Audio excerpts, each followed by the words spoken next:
how significant are these last-minute talks between Iran and the European Troika, especially on the sidelines of the UN General Assembly? I'm delighted to join you today. I would say they're not very significant, so I'm not very optimistic. And it's for two reasons. The first one is time. What happened is the maneuvers by the so-called European Troika, so that would be France, Germany, and Britain. They started, softly end of August, and they accelerated 3 days ago, right? They had a meeting 3 days ago, 2 days before the beginning of the 80th UN General Assembly. And what they did, like a poker game, the British, the French, and the Germans, they laid their cards on the table and aggressively, against Iran. And so now the Iranians are panicking. The problem is they're a bit clumsy and the window is narrow because there is a legal technicality, right?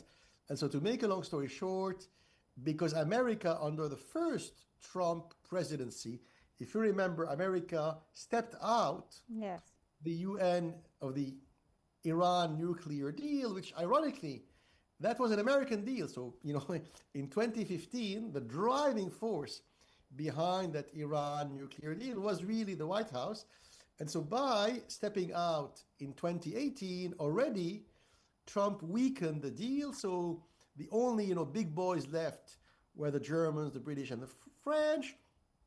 And to make a long story short, there is a legal technicality. So on October 18, if the European Troika does not activate the snapback mechanism, slapping Iran again with heavy financial and economic sanctions, the situation in which Iran was until the year 2015, right?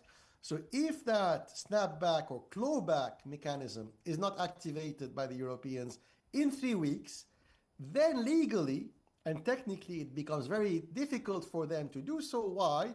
Because they have to go back to the UN Security Council, where China and Russia have permanent veto right. And so it's very narrow. And I doubt in that narrow window, we're talking here about barely 3 weeks, I doubt even if they wanted to, I doubt the Iranians could make the needed concessions. So here it's like... Yeah, I mean, you said that one of the biggest issues here is the fact that the US pulled out in 2016. But there must be other sticking points or issues that Tehran is debating with the European powers other than, the snapback mechanism itself. Well, there are bigger issues, and because there are many bigger issues, it's hard to conceive, unless a miracle happens, it's hard to conceive that in the next 20, 21 days, both sides will agree on a compromise solution. Why? Because they don't want to agree on a compromise solution. Here with hardliners. Why are they hardliners? In the case of Iran, it's obvious. It is an ossified Khomeiniist, Shiite fundamentalist regime. Okay, they're hardliners. But the Europeans are also hardliners because these guys, the policymakers in Germany, France, and Britain are to a large extent neocons. They're neoconservative. And by the way, that's why they hate Trump. They hate Trump because the Brits and the French and the Germans would like to go back to the George W. Bush, Dick Cheney era. And that era is dead precisely because Trump destroyed the Dick Cheney and George Bush and Tony Blair people in Washington. And now the only neocons left, right? The last of the neocons, the neoconservatives, they are in Western Europe. They are in the Troika. So these people, the neocons, they have a hard line vis-a-vis Iran for purely ideological reasons. They are blinded by ideology, just like, Bush and Cheney when they spoke about the axis of evil, right? Yes. And ironically, by a cruel irony, they use the same vocabulary as the mullahs in Qom and Karbala. They speak about evil and ogres and monsters. And so Macron and the mullahs in Karbala, they use the same word, the monsters, the ogres, the snakes, the dragons. That vocabulary is very silly. It's very Manichaean, black and white, and it doesn't lead to a rational compromise, which is what is needed today.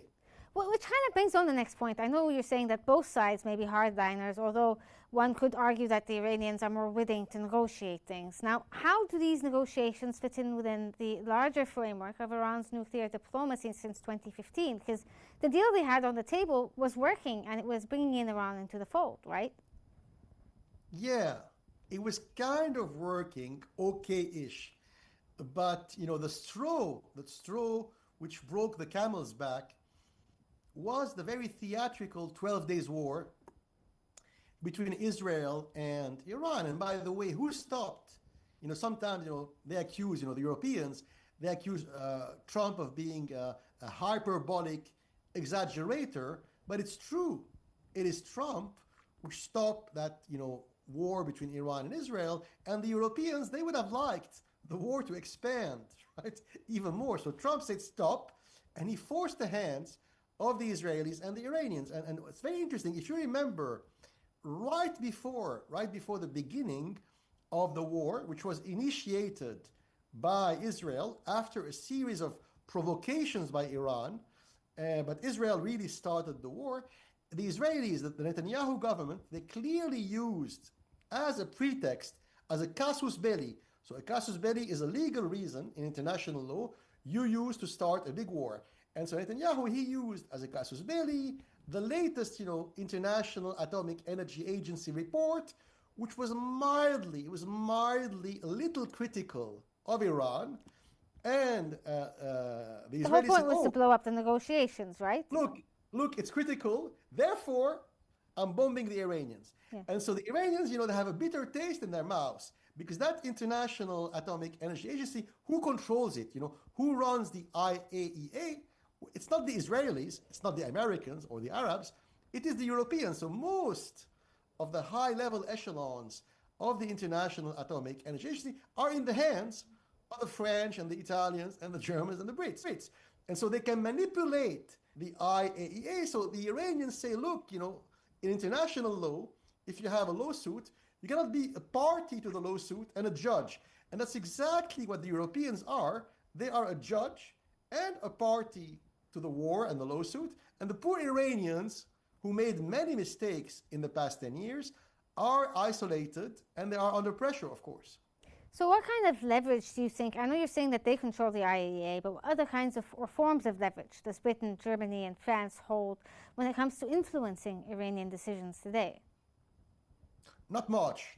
So the Iranians made a mistake 10 years ago, by the way, because there was a poison pill.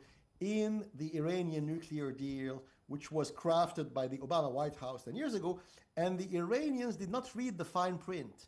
And so they signed, and now they have that poison pill blowing in their face. But 10 years have passed, and what happened in 10 years? Where the Iranians, they got a lot of money, which was frozen in bank accounts in America, England, Europe, and they got their money back. The problem is they misspent the money. So all these, hundreds of billions of dollars, which the Iranians got 10 years ago, and the fact that the economic and financial sanctions from the West were removed, Iran did not use them smartly. Iran did not profit. Another country may have put that money and that removal of the economic sanctions to good use, to follow pro-growth, pro-economic growth, domestic industry. The Iranians did nothing of that. They squandered 10 years and they invested in Shiite militias in Lebanon, Iraq, and Yemen.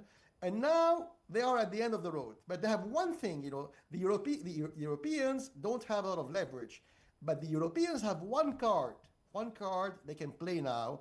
It is the new great game. It is the rivalry between America and China, the new great game, or the age of geoeconomics. Trump is focusing relentlessly on that. And the Chinese government is also focusing on that. And guess what? There are only two superpowers left, and Europe is not among them. It's only America and China. And because of that, Iran has a good card to play now. They are at the heart, look at the map, at the heart of the new Silk Road. And the age of geoeconomics, that huge, gigantic rivalry between the American eagle and the Chinese dragon, for them, being in Washington, Central Asia and Iran are very important in that new great game. And so I think Trump is a smart man, and Trump doesn't want to antagonize Iran too much because he doesn't want to push Iran into the arms of China completely. So it's the only card that the Iranians have left. I hope for their sake that they don't squander it.